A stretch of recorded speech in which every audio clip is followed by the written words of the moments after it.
삶으로 열어가는 아름다운 신앙 간증 오직 주만이의 김명인입니다.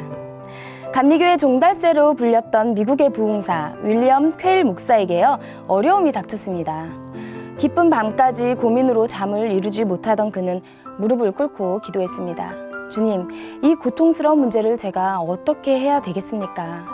그때 주님의 음성이 들렸다고 합니다. 네가 문제를 끌어안고 고통당하고 있구나. 그러나 그 문제는 내가 해결할 일이다. 너는 자라. 남은 밤 시간 나 혼자 깨어 있으마. 그리고 그는 하나님께 감사한 마음으로 잠들었고요. 문제는 해결됐다고 합니다. 하나님을 온전히 믿고 오직 예수님만 따라가는 믿음의 사람들을 만나는 시간이죠. 삶으로 열어가는 아름다운 신앙간증 프로그램 오직 주만이. 오늘도 아름다운 믿음의 사람들이 준비하고 계십니다. 먼저 이 자리 은혜롭게 채워주신 분들부터 소개해 드릴게요. 춘천 한마음교회 성도님들입니다. 반갑습니다.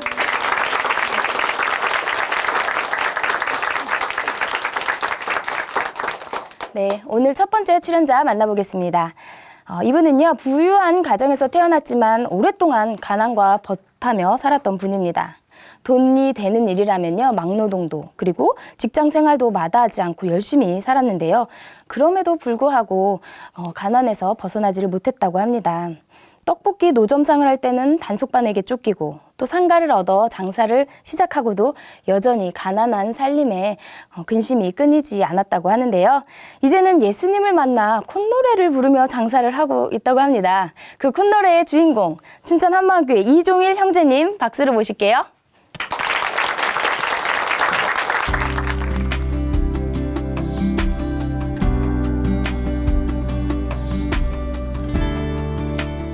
안녕하세요. 춘천 한마음교회 이종일입니다. 저는 돈의 우상이 되어 평생을 고생하며 살다가 부활의 복음을 듣고 예수님만 쫓아가는 삶을 살게 된 간증을 나누고자 이 자리에 섰습니다. 저는 1950년도에 여주천 쌀이 유명한 고장에서 6남매 중 장남으로 태어났습니다. 저희 어린 시절은 부유했습니다. 그때 당시에는 보릿고개를 거치면서 대부분 사람들이 끼니도 잘 먹지 못하던 시절에 저희 집은 일꾼을 2명을 두고 농사 지우칠 정도로 부유했고 항상 배불리 먹을 수 있었습니다. 부족한 것 없이 살다 보니 가족 간에 별 문제 없이 서로 사랑하고 아껴주고 존경하며 행복하게 살았습니다. 그러던 어느 날 어머니께서 밤새도록 촛불을 켜놓으시고 주무시도 않으시고 아버지를 기다리고 계셨습니다. 아버지가 밤 늦게 들어오시자 동네가 떠나가도록 부부싸움을 하셨습니다. 아버지가 이것저것 던지는 바람에 저와 동생들은 무서워서 펄펄 떨었고 어느새 집안은 난장판이 되어버렸습니다. 어머니께서 그토록 화를 내시며 아버지와 싸우신 이유는 아버지께서 밤새도록 노름하시고 돈을 다 탕진하고 들어오셨기 때문이었습니다. 어머니는 매일매일 노름하지 말라고 말렸어도 아버지는 어머니 말을 귓등으로 듣지 않으셨습니다. 말리면 말릴수록 더 화를 내시며 노름에 빠져 사셨습니다. 그러다가 현금이 떨어지면 돈과 밭을 담보로 돈을 빌려서 집중적으로 노름을 계속 하셨습니다. 결국 담보로 잡힌 논밭이 핏장의 손에 넘어갔습니다. 심지어 타닥도 안 한 벼와 논이 한꺼번에 넘어간 적도 있었습니다. 그러면서 저희 집은 가난에 시달리게 되었습니다. 아침은 먹고 점심은 건너뛰고 저녁은 누렁지로 때우며 허기진 배를 움켜잡고 살았습니다. 부모님께서는 가난한 살림에도 불구하고 저희가 집안의 큰 아들이라고 여기저기서 빚을 얻어서 중학교에 보내주셨습니다. 가난한 살림에 학교를 가게 되니 어려움이 많았습니다. 학교 거리는 30리, 즉 12km 정도 되는데 친구들은 버스 타고 학교 가는데 저는 자전거 타고 비가 오나 눈이 오나 그것도 중고 자전거를 타고 학교에 가야만 했습니다. 빵꾸가 나거나 고장이 나서 자전거를 끌고 학교에 간 적도 여러 번 있었습니다. 학교 앞에 국화빵 장사가 있었는데 그 당시 10원이면 10개를 사 먹을 수 있었는데 돈이 없어서 사 먹지 못하고 길 건너편에서 국화빵을 멍하니 쳐다보면서 배고픈 서러움에 눈물을 흘린 적도 있었습니다. 어떤 날이었습니다. 선생님이 수업 시간에 수업료 안 낸 학생들 이름 불러 세우고 수업료 안 낸 이유를 말하라고 하기에 저는 당당하게 아버지께서 밭 드시면 고구마 팔아서 주신대요 하고 말씀드렸더니 반 아이들이 배꼽을 잡고 웃는 바람에 저는 쥐구멍에다 들어가 숨고 싶었던 적도 있었습니다. 아버지는 늘 노름하셨고 그 일로 인해 부모님은 늘 싸우셨습니다. 저는 그런 부모님을 보면서 항상 마음이 아팠습니다. 오로지 돈을 벌어야겠다는 생각이 들었습니다. 돈이 있어야지만 아버지, 어머니, 동생들 옛날처럼 행복하게 살 수 있겠구나 생각이 들었습니다. 중학교를 졸업하고 저는 그때부터 돈이 되는 일이라면 무조건 일감과 상관없이 닥치는 대로 일을 했습니다. 매일매일 품팔이하며 살아왔고 한 포에 40kg짜리 세멘트가 가득 실려있던 11톤짜 5대를 두세 명이 어깨로 메고 창고로 옮기는 일도 자주 했습니다. 남의 집 머슴도 살아봤고 막노동 일도 해보고 건축 자재 옮기는 일도 자주 했습니다. 오직 돈의 노예가 되어서 살았습니다. 그러다 지금의 아내를 만났는데 가난한 집이라 처가집에서 반대가 심했었습니다. 하지만 우리의 사랑은 그 누구도 막을 수가 없었습니다. 끝내는 부모님의 허락을 받고 결혼했습니다. 아내와 살면서 아들 하나, 딸 둘을 낳았습니다. 저는 책임감이 더 커져만 갔습니다. 돈을 더 벌어야 했기에 집 근처에 있는 회사에 들어가게 되었습니다. 야근도 마다하지 않고 열심히 일을 했습니다. 하루 24시간 중 17시간 정도 일을 하다 보니 아이들 얼굴 볼 시간도 없었고 오로지 돈을 벌어야겠다는 생각을 하다 보니 가정을 돌볼 시간도 없었고 아이들이 아버지 얼굴 잊어버리지 않은 것만 해도 다행이었습니다. 부모 자식 간의 오손도손 아기자기한 추억도 하나도 없었습니다. 고생하던 끝에 남은 것은 흰머리털과 주름살 뿐이었습니다. 그래도 열심히 일을 하다 보니 어느새 조그만 농가 밭도 살 수 있었고 아이들 수업료를 낼 수 있었습니다. 가정 안정을 되찾기 시작했습니다. 저는 돈이면 진짜 해결되는구나 용기가 났습니다. 자신감도 생겼습니다. 그래서 더욱더 열심히 일을 했습니다. 그러나 가정 안정은 계속되지 않았습니다. 남동생이 가전제품을 대리점을 하고 있었는데 부도가 났다는 소식이 들려왔습니다. 제가 재정 보증을 서주었기 때문에 제 재산에 대해서 감료가 들어갔고 경매로 넘어갔습니다. 그동안 힘들게 모았던 재산이 한순간에 날아갔습니다. 회사 월급 차업 들어올까 봐 18년 다니던 회사에 사표를 내게 되었고 먹고 살아하니 이런저런 장사를 시도해봤는데 되는 일 없었습니다. 마지막으로 노점상 떡볶이 장사를 하게 되었습니다. 장사는 꽤 잘 되는 편이었습니다. 저렴한 가격이에 누구나 쉽게 돈을 내고 음식을 접할 수 있었던 것 같습니다. 그러나 단속반이 수시로 나타나기 때문에 마음고생이 심했습니다. 저는 돈을 벌게 되면서 조그만 개인 상가를 얻어서 장사를 시작했습니다. 단속반이 없어서 마음은 편했지만 여전히 가난한 살림에 신경질 쪼이고 작은 일에도 부부간에 갈등이 심했습니다. 큰딸은 20년 전부터 오랜 시간 동안 아버지만 만나면 인사가 예수님 믿으세요였는데 저는 그 말이 싫었습니다. 교회는 감사원금, 주일원금 11조 내라면서 세갈길로 돈을 긁어 모으는 중소기업인 줄 알았거든요. 딸의 말에 반응하지 않았습니다. 그런데 어느 날 예수님 믿으세요 하는데 힘들고 지친 마음에 지푸라기다 잡고 싶은 생각이 들었어요. 가난에 벗어나고 싶은 마음에 집 근처에 있는 교회에 가봤는데 뭔가 진하고 짠한 느낌이 있을 줄 알았거든요. 근데 아무 느낌이 없는 거예요. 그래서 더 이상 교회에 가지 않았습니다. 어느 날 큰딸이 또 찾아와서 이번에는 수련회가 있으니 아버지 같이 가세요 하는 것이었습니다. 수련회는 교회 오래 다니는 사람들이 교육받는 것을 알고 심하게 야단을 쳤습니다. 그날따라 딸이 고개 숙이고 걸어가는 뒷모습이 너무나 초라하고 애처로워 볼 수가 없었습니다. 딸의 마음에 상처를 준 것 같다 미안했고 걱정이 되었습니다. 아내와 둘째 딸은 큰딸에게 전도되어 매주마다 교회 가고 저만 홀로 남아 외로이 TV보다 자고 다음날 일요일 아침 일찍 낚시터에 가서 혼자 하루 종일 낚시하고 집에 오곤 했습니다. 나 혼자 외톨이가 된 것 같다 쓸쓸한 마음이 들었고 언젠가는 나도 사랑하는 아내와 아이들과 함께 교회에 가야겠다는 생각이 들었습니다. 저는 교회 가기로 마음을 먹고 결심을 하고 큰딸에게 교회 가는 대신 조건이 있다. 하루는 예배 보고 다음날은 물 좋고 공기 좋은 춘천댐에서 낚시하기로 약속을 하고 낚시 도구를 챙겨 교회로 가게 되었습니다.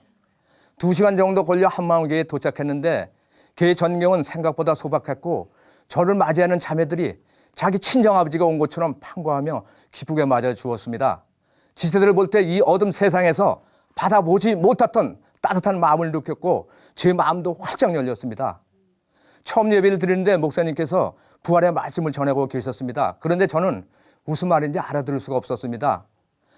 앞옆 뒤에서 취하고 기다렸는데 이름 모를 자매들이 목소리가 그렇게 곱고 아름다울 수가 없었습니다.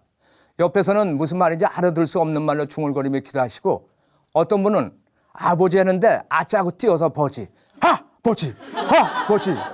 하신 분도 계시고 어떤 분은 천황에게 미녀처럼 아버지, 아버지, 아버지, 아버지, 아버지, 아버지 하시는 분도 계시고 어떤 분은 불만이 많은 사람처럼 아버지, 아버지, 아버지 하는 분이 계시고 저는 처음 들어보는 기도라 한편으로는 내가 이곳에 잘못 오는 거 아닌가 하는 생각이 들었습니다. 믿음이 없는 저는 부활을 이해할 수 없었습니다.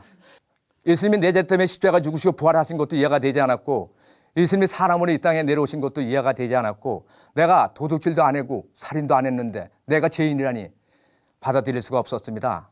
예배가 끝나고 한 지체와 말씀을 교제하는데 십자가 죽으시고 3일 만에 부활하신 예수님이 나의 주 나의 하나님이라는 것이었습니다. 그러면서 제자들의 삶에 대해서 알려주셨습니다. 십자가 죽음 전과 부활하신 후에 제자들의 삶에 대해서 삶의 모습에 대해서 성경책을 펼쳐서 하나하나 찾아주면서 교제해 주었고 저보고 집에 가서 자세히 읽어보라고 했습니다. 저는 집에 와서 마태복음서부터 사도행전까지 한 줄도 빼놓지 않고 읽었습니다. 그런데 너무나 재밌었습니다.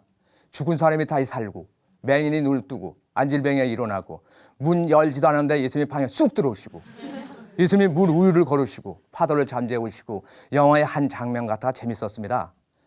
제자들이 예수님과 3년 반 동안 함께 밥 먹고 자고 모든 기적도 보고 제자들에게 예수님 이름으로 기적도 행하게 하셨는데 왜 도망갔을까?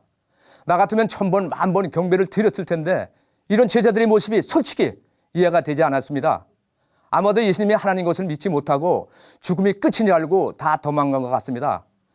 그런데 요한복음 2장 22절에 보면 죽은 자 가운데서 살아나신 후에야 제자들이 이 말씀하신 것을 기억하고 성령과 및 있어야 하신 말씀을 믿었더라.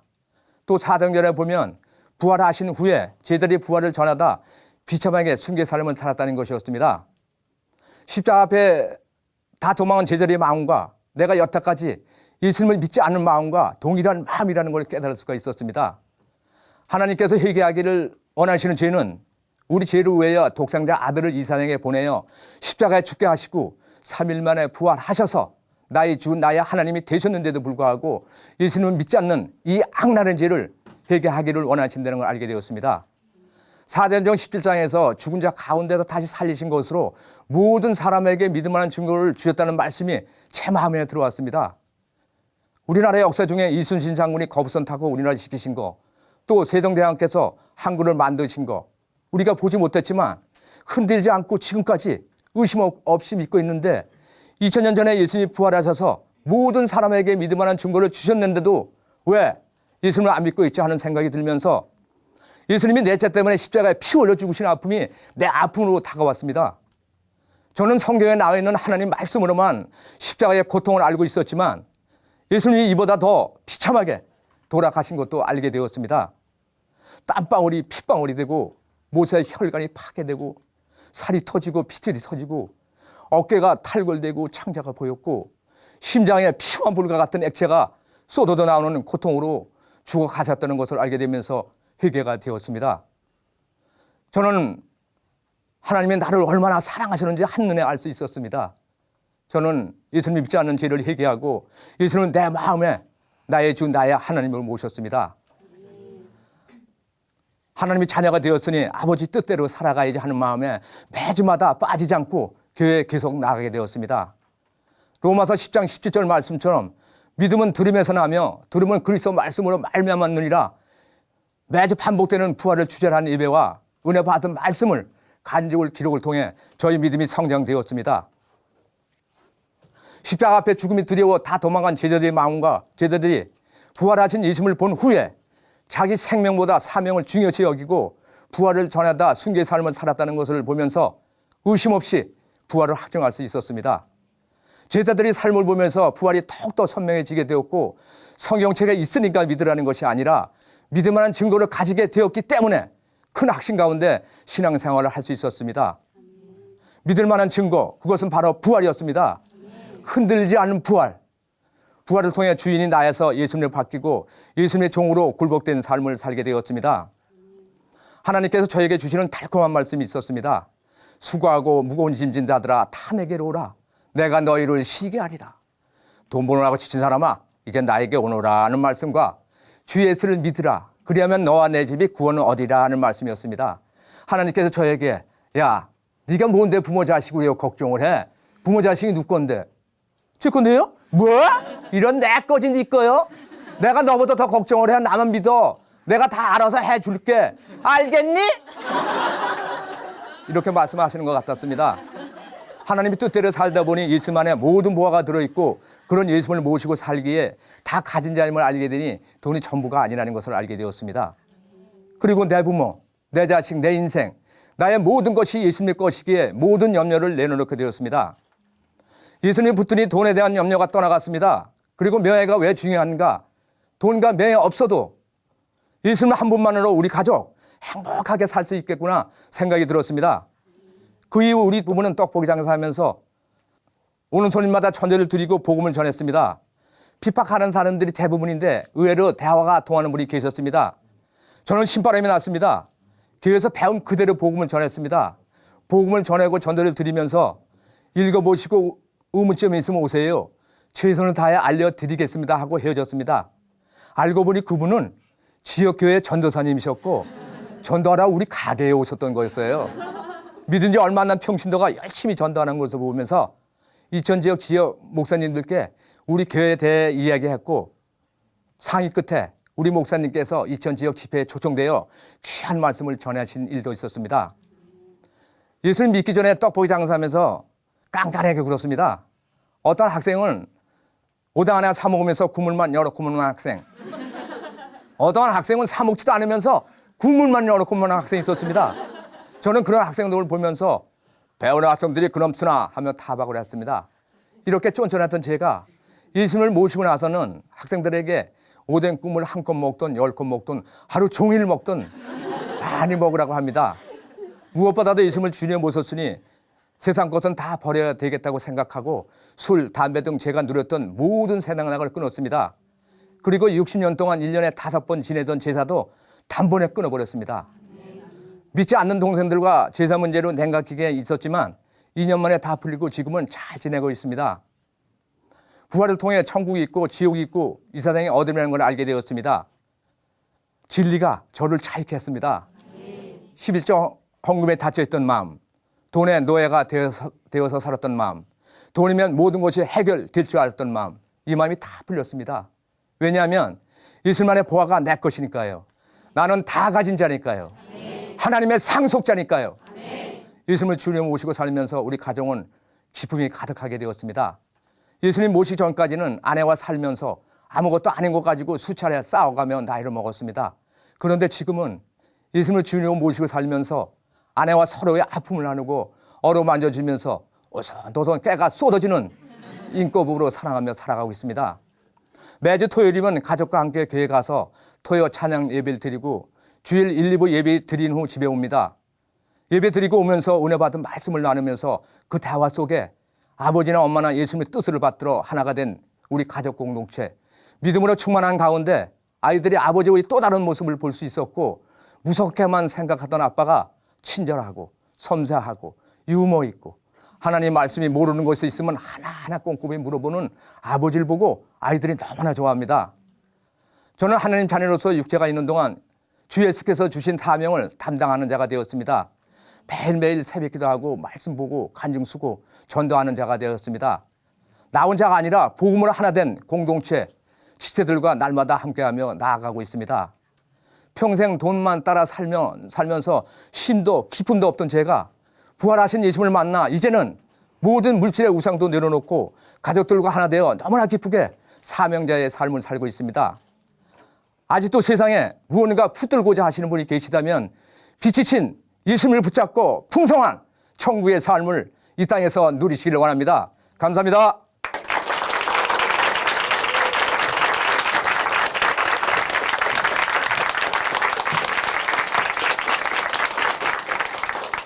네, 20년 동안이나 아버지를 위해 기도하고 전도했던 큰딸. 그 큰딸이 없었다면 어떻게 되었을까요? 이르되 주 예수를 믿으라. 그리하면 너와 내 집이 구원을 받으리라 하고 사도행전 16장 31절 말씀이 가슴 깊이 다가왔다고 하시는데요. 예수를 주인으로 모시고 온 가족이 구원받고 행복하게 사시는 아버님의 가정, 앞으로도 계속 천국의 삶이 되시기를 바랍니다. 네. 아름다운 믿음의 고백으로 하나님의 은혜를 나누는 시간 오직 주만이 두 번째 간증자를 만나보도록 하겠습니다. 이번에 나오실 분은요. 사람은 누구나 인정받기를 원하고 칭찬받기를 원하죠. 그런데 이분은 인정받지 못하고 무시당하는 것을 견디지를 못했다고 합니다. 부모님의 이혼 이후에요. 마음의 문을 꽉 닫고 주위를 경계했다고 하는데요. 누가 쓴소리를 하거나 자존심을 상하게 하면 그 사람하고는 말도 하지 않았다고 합니다. 그런 그가 변화되었다고 하는데요. 어떤 변화가 있었는지 들어보겠습니다. 춘천 한마음교회 이성명 형제님 이야기 박수로 청해 듣겠습니다.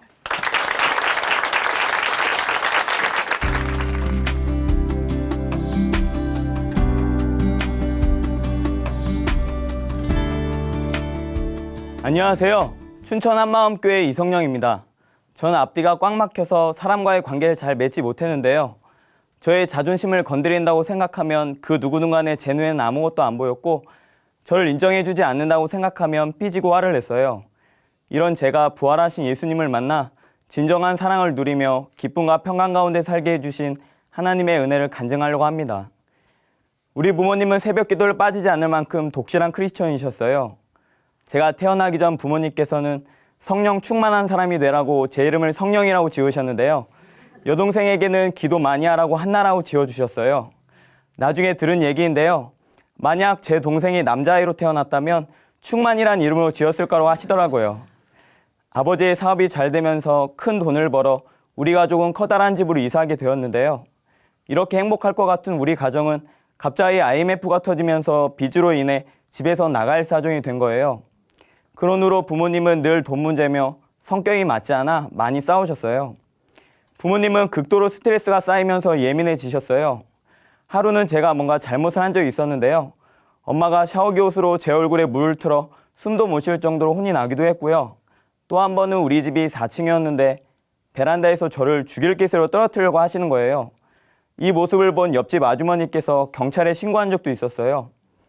부모님께서는 저와 동생이 있는데도 몸싸움까지 서슴지 않고 다투신 날들이 많았습니다. 결국 제가 10살이 되던 해에 부모님은 이혼을 하셨고 저는 아버지와 단둘이 살게 되었어요. 아버지는 생계를 책임지셔야 했기에 집에 늦게 들어오실 때도 있었고 안 들어오실 때도 있었어요. 한창 부모님의 사랑을 받아도 부족할 나이인데 가끔 술주정하시는 아버지의 모습은 저를 너무 힘들게 했고 그로 인해 저의 마음은 점점 굳어져 갔어요. 부모님께 사랑을 받는 건 고사하고 사람을 사랑하는 법도 소통하는 법도 모르니까 사람과 어떻게 관계를 맺어야 할지 정말 모르겠더라고요. 주변에서 그런 걸 제대로 알려주는 사람이 없었거든요. 사람에 대한 두려움과 나 혼자밖에 없다는 외로움, 부모님에게 사랑받지 못하고 버려졌다는 생각이 더욱 저를 괴롭혔고 이 생각들이 제 머리에서 떠나지 않았어요. 사람들을 만나면 저 사람이 나를 어떻게 생각할까 두려웠어요. 이런 생각들에서 벗어나려고 아무리 노력을 해도 나아지지 않았어요. 내가 왜 이런 사람이 되었을까 생각도 해보았지만 알 수가 없었고 결국 저는 아무것도 하고 싶지 않은 무기력한 아이가 되었습니다. 저는 제 마음대로 살았어요. 초등학교 4학년 때 일인데요. 하루는 학교에 가고 싶지 않아 아무도 없는 집안에서 텔레비전이나 보며 우울하게 있었어요. 아버지는 일 때문에 한동안 집에 들어오시지 않았어요. 그렇게 9일 동안 학교에 나가지 않았는데요. 걱정이 되신 담임 선생님께서 집에 찾아오신 거예요. 그래도 학교에 나와야 하지 않겠니 말씀해 주시더라고요.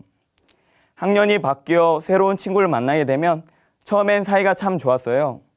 그런데 그것도 잠시 꽉 막히고 저밖에 모르는 이기적인 성격 때문에 친구들과의 소통이 되지 않아 금방 사이가 멀어지는 거예요. 말 한마디 때문에 친구들과 사이가 멀어지는 것을 보면서 차라리 죽을까 생각이 들더라고요.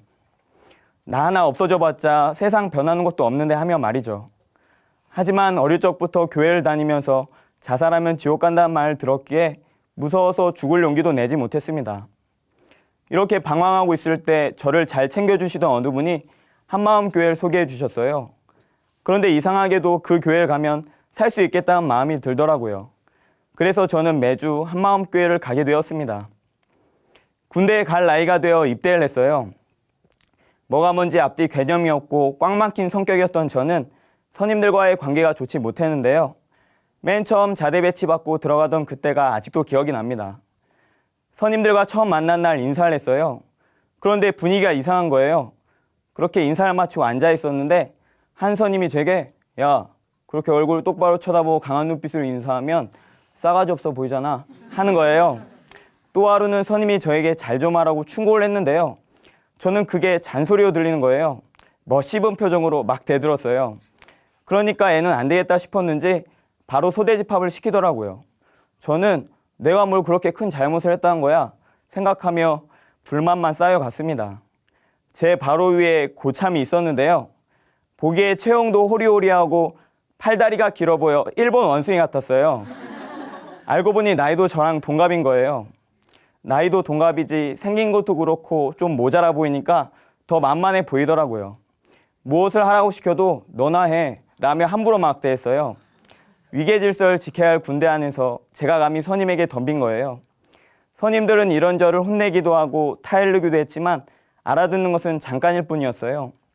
만만해 보이는 선임에게는 썩소를 날리며 그 말 무시하기 일쑤였고 또 욕을 먹으면 기분 나쁘다고 티를 팍팍 내며 선임들에게 덤볐어요. 이런 일들이 자주 생기면서 선임들과의 신뢰는 깨지고 저는 소대 안에서 문제아로 개념이 없는 아이로 찍혔어요. 더욱 저를 초라하게 만든 것은 선임들이 후임들 앞에서 대놓고 저를 혼내는 것이었는데요. 너무나 기분이 상하더라고요. 후임들이 저를 깔본다는 생각이 드니까 저는 더욱 후임들을 힘들게 했는데요. 괜한 것으로 꼬투리 잡아 혼냈고 그래서 후임들과의 관계는 더욱 멀어졌습니다. 시간이 지나 군복무를 마치면서 가장 하고 싶었던 것은 한마음 교회에서 공동체 생활을 하는 것이었어요. 군대에 있을 때 홈페이지에 올라온 청년들의 사진들을 보면서 함께하는 모습들이 너무나 좋아 보여 들어가고 싶었기 때문이었는데요. 제대하고 바로 그 다음 날부터 교회 훈련관에서 생활하게 되었어요. 그런데 꽉 막힌 제가 교회에서 공동체 생활을 하는 것은 만만치 않았습니다. 사람들과 함께 일하고 함께 먹고 함께 자면서 여러 부분에서 많이 부딪히게 되었는데요. 겉으로 보면 모르지만 함께 살면 그 사람이 어떤 사람인지 다 알잖아요. 다른 사람들은 군대 갔다 오면 사람 돼서 온다고 하는데 저는 안 그렇더라고요. 괜한 말 한마디에 분내고 짜증내고 사람과 상황에 많이 치이게 되었어요. 사람들의 보이는 겉모습에 따라 함부로 판단 정죄도 하고요. 하루는 간증문을 쓰고 있었는데 그날 교회에 기도하러 오신 형님이 저에게 무슨 간증을 썼냐고 물어보시는 거예요. 순간 저는 그걸 왜 물어보시나 추궁하는 것처럼 느꼈어요. 그래서 저는 대답을 하지 않았습니다. 단지 그 형님은 서로가 받은 은혜를 함께 나누고 싶은 거였는데 말이죠. 함께 지내던 형과의 사이도 좋지 않았어요. 서로 살던 곳이 다르다 보니 부딪히는 부분들이 많았는데요. 하루는 형이 저의 장점을 재밌게 얘기했는데 너무나 기분이 나빴어요. 바로 형, 이리 좀 나와봐요. 싸울 것처럼 인상을 쓰면서 나갔는데요. 그 모습을 본 형은 너무나 황당해 하더라고요. 저에게는 대가라고 불릴 만한 것이 있었는데요. 바로 침묵의 대가예요. 저의 감정이 상하면 저의 마음이 풀리기 전에는 그 어떤 누구의 말도 듣지 않고 저를 달래주고 야단을 치고 갖은 방법을 써도 침묵으로 시위하곤 했거든요. 예를 들면 하루는 말실수를 해서 형한테 혼나게 되었는데 서운한 마음에 삐져가지고 방에 들어가서 나오지도 않고 밥 먹으라 했는데도 먹지도 않고 하루 종일 방 안에서 침묵을 지키면서 누워 있었습니다. 저는 이렇게 구제불능이었어요. 사람과의 관계가 더욱 멀어지고 그로 인해 혼나게 되면 저는 또 낙심하고 남에게 피해를 주는 것 같아 교회에서 훈련받지 않고 차라리 나가서 사는 것이 낫겠다는 생각이 들었어요. 이렇게 힘든 가운데 그래도 변화되고 싶은 마음이 간절했어요. 늘 들어왔던 말씀을 통하여 은혜도 받고 그 말씀대로 살아야 한다는 걸 알면서도 여전히 문제 앞에서 말씀에 따라 움직이지 못하고 허우적거리며 쓰러져 있는 나의 모습이 보이면서 왜 나는 안 되나? 부활의 주를 만나 죽음까지도 하나님께 영광을 돌리면 죽었던 제자들과 많은 믿음의 선진들처럼 왜 큰 확신 가운데 나가지 못한 거지? 정말 내가 갈 영원한 나라가 있긴 한 건가? 예수란 분이 진정 나의 주인이 맞을까? 여러 생각이 들더라고요. 어느 날 장교회 일꾼께서 교회에서 훈련받는 아이들과 함께 복음으로 교제하자고 하셨는데 제 마음이 너무나 간절한 거예요. 빨리 듣고 싶었어요. 알고 들었던 말씀이지만 정말 나에게 부활이 실제가 되게 해달라고 기도하면서 어떤 말씀을 해주실까 정말 기대가 되었어요. 장교회 일꾼께서 고린도전서 15장 말씀을 다 함께 읽게 한 후 책상을 치시면서 큰 확신 가운데 베드로가 만난 부활하신 예수님에 대해서 말씀하시는데 너무나 놀라웠어요. 죽음이 두려워서 벌벌 떨고 도망치며 예수님을 부인했던 베드로가 부활하신 예수님을 만났을 때 그 기쁨과 감격이 저에게 그대로 임하는 거예요. 구약 시대부터 성경에 예언되었던 분이 지금 내 앞에 나타났구나. 정말 베드로가 보았던 부활하신 예수님이 지금 내 앞에 살아계시는구나. 성경의 예언대로 죽음을 이기시고 부활하신 예수님이 눈앞에 서 계신 모습이 보이는데 말로 표현할 수 없을 만큼 너무나 기뻤어요. 죽음이 없는 영원한 나라, 썩어 없어질 육체가 아닌 영원히 사는 부활체가 더욱 사모가 되더라고요. 죽음이 무서워서 벌벌 떨고 있던 저의 모습은 어디론가 사라지고 부활의 산소망이 큰 확신 가운데 임하는데요. 정말 내가 다시 사는구나. 영원한 나라가 있구나. 전능하신 하나님이 나의 아버지시구나. 나의 주인이시구나. 정말 모든 인생을 걸 분을 내가 만났구나가 선명해지는데요. 이건 정말 어떻게 말로 표현해야 할지, 이 기쁨과 소망이 그대로 임하는데 너무나 황홀했어요. 지금 당장 막 날아갈 것 같더라고요. 그러면서 깨달아지는 것이 실제로 보지 못했지만 고린도전서 15장에 내나 저희나 이같이 전파하며 너희도 이같이 믿었느냐 말씀과 같이 2000년 전 부활하신 예수님을 보지 못했던 사람들도 성경에 예언된 말씀과 부활을 본 증인들을 통해서 동일하게 보고 믿을 수 있는 거구나가 보이는 거예요. 이것이구나. 너무나 흥분이 되더라고요.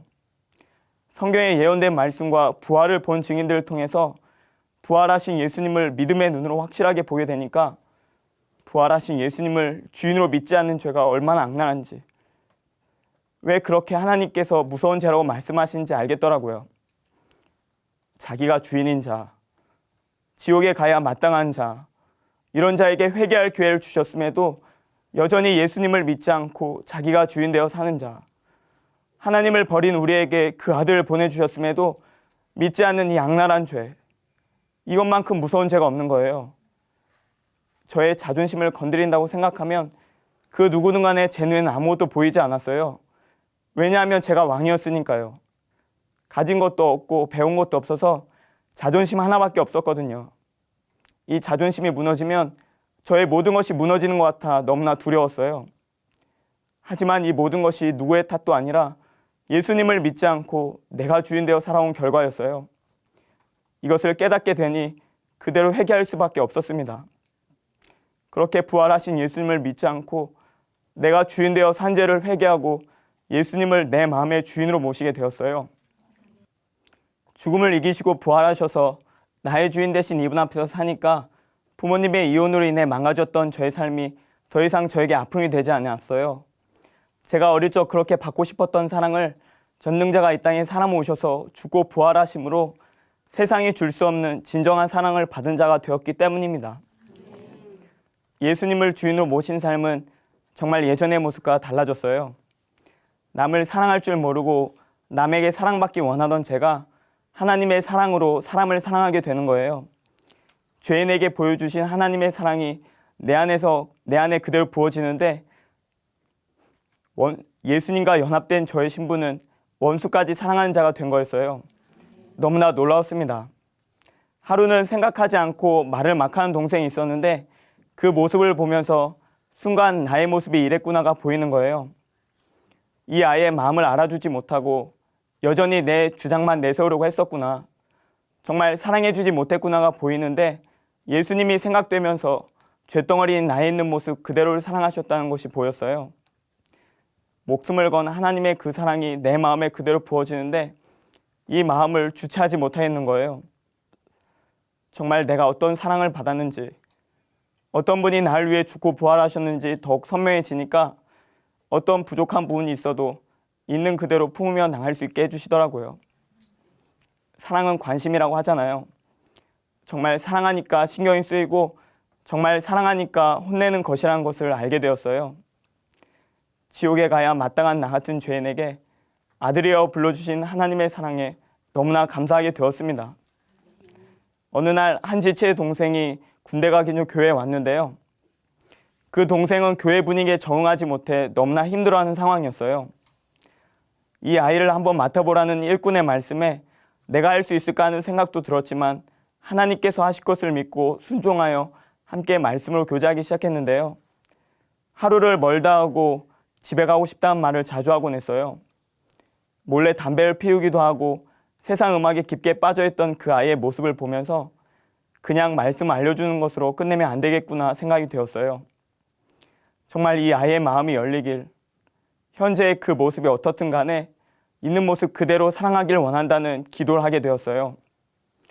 그렇게 기도하며 엎드리니 이 아이가 담배를 피우든 세상 음악에 깊게 빠져있든 상관없이 사랑하는 마음으로 그대로 품게 해주시더라고요. 그렇게 아이의 마음이 활짝 열리게 되었는데요. 사람들과 대화도 잘하고 피우던 담배를 끊기 위해서 노력하는 모습을 보이는 거예요. 또 말씀으로 교제할 땐 얼마나 진지하게 잘 듣던지 그런 모습들 하나하나가 너무나 사랑스럽게 보이더라고요. 특히 마지막 군대 가기 전에 함께 기도한 것이 가장 기억이 나는데요.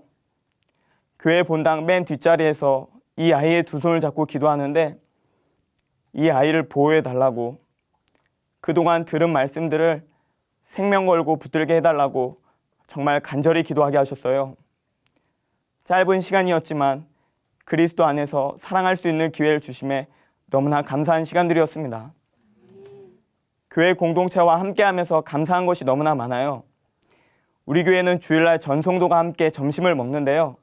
점심 식사를 위해서 주일 아침에 나가 식사 준비를 합니다. 그런데 항상 저보다 일찍 나오셔서 식사 준비를 하시는 한 형제님의 모습은 정말 많은 것을 생각하게 했어요. 예전에 저는 늘 아침에 나와서 일을 한다며 불평불만하고 성도들의 보이는 모습을 판단 정죄했었거든요. 그런데 보이지 않는 곳에서 불평 없이 묵묵히 충성하시는 형제님의 모습을 보며 마태복음 말씀에 지극히 작은 자에게 한 것이 곧 나에게 한 것이라는 말씀이 생각이 되면서 그대로 회개하게 되었어요. 하나님께서 작은 것에 충성할 때 더욱 큰 것으로 맡겨주시겠구나. 정말 쓰임받고 싶다는 생각이 더욱 간절해지더라고요. 착하고 충성된 종아, 내가 작은 일에 충성하였으니 나와 함께 먹고 마시자 하시며 저를 부르실 그날이 기대가 돼요. 언젠간 누구나 다 가야 하는 그 길이잖아요. 심판장이신 예수님 앞에 섰을 때 악하고 게으른 자라고 책망 들으면 예수님 앞에서 얼마나 죄송할까 생각이 드니까 작은 일에도 더 충성하게 됩니다. 부활하신 예수님께서 마지막으로 부탁하고 가신 말씀이 있는데요. 그것은 제 생명보다 귀한 사명이에요.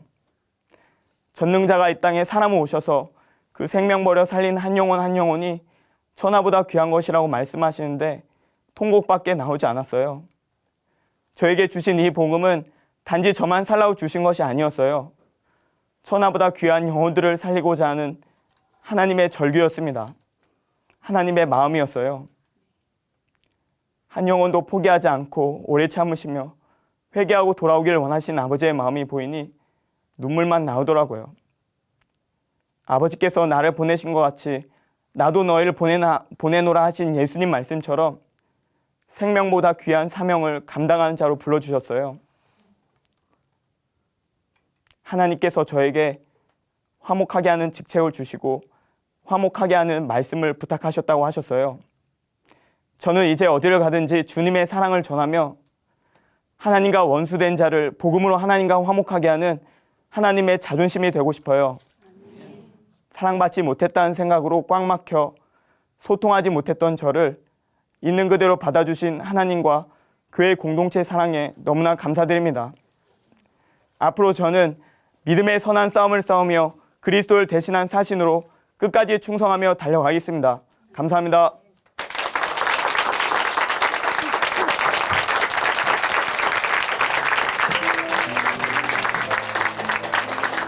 네, 이성영 형제님 간증 감사합니다.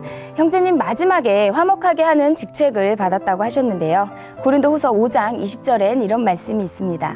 그러므로 우리가 그리스도를 대신하여 사신이 되어 하나님이 우리를 통하여 너희를 권면하시는 것 같이 그리스도를 대신하여 간청하노니 너희는 하나님과 화목하라. 아멘. 하나님과 화목하는 것, 예수님을 주인으로 모시는 것이고 다른 사람들이 하나님과 화목할 수 있도록 이 복음을 전하는 것이겠죠.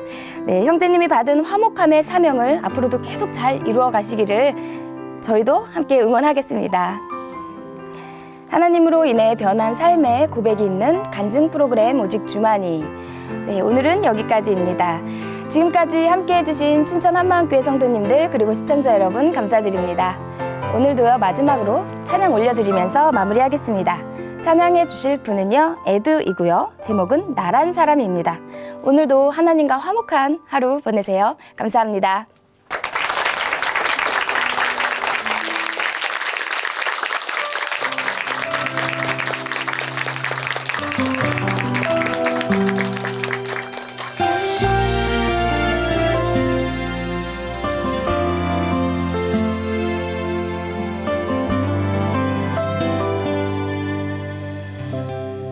너무나 이기적이고 수없이 많은 욕심들 속에서 나를 누르며 또다시 아파하는 사람 이게 나입니다. 너무나 못된 말들로 상처 주기를 맘먹듯 하면서 또 생각 없이 돌을 던지는 사람 이게 나입니다. 사랑은 주는 방법도 또 받을 줄도 모르는 이런 사랑 그렇죠. 너무 초라한 이게 나입니다. 난 이런 사람이지만 하나님께서 날 사랑한다고 합니다. 하나님 얼마나 날 사랑하는지 자신마저 버리고 목숨과 맘 거둔 사람 그런 사랑 받을 사람 나입니다.